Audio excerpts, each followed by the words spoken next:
Jokanyo mag riwruoge makedo ne ratiro mag oganda dwaro mondo tesende obila duto ma pacho ka obed kod obila motiegi e weche mag kit chwech mondo konyo ng'iyo ratiro mag oganda ma odak kod kit chwech mopogore opogore.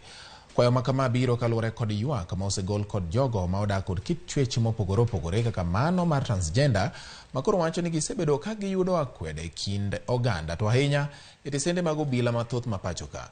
Tendo obila e kaunti ma Migori wacho ni giikore mar rito ratiro mag oganda mani kod kit chwech duto ka bende gidwaro ne jogo mantiere kod kit chwech kaka mano mar transgender mondo obed thuolo kod obila mondo konygi e yo mapiyo.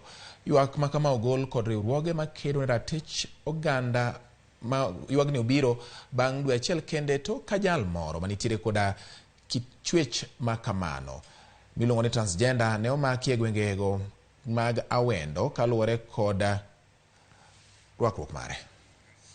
Trans persons across the country to be able to talk about their issues in an environment that is free from stigma, discrimination and violence, because most often some of the things that we see happening is that personal prejudices and biases sometimes come into play, especially in terms of hindering access to justice.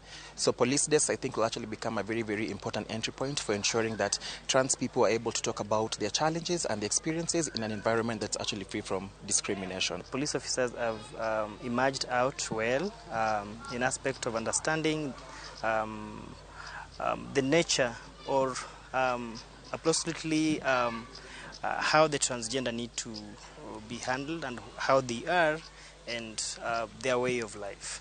So I believe out of this class or session, police officers have been equipped well and they've understood, they've known what to be done. We have agreed that we shall continue to do capacity building to police officers, community sensitization, so that the community can also be aware of some of these issues as challenges.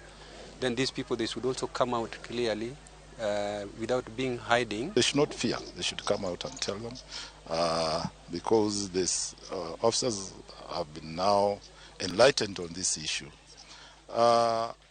And we assure them that they will be handled properly at the police station once somebody declares that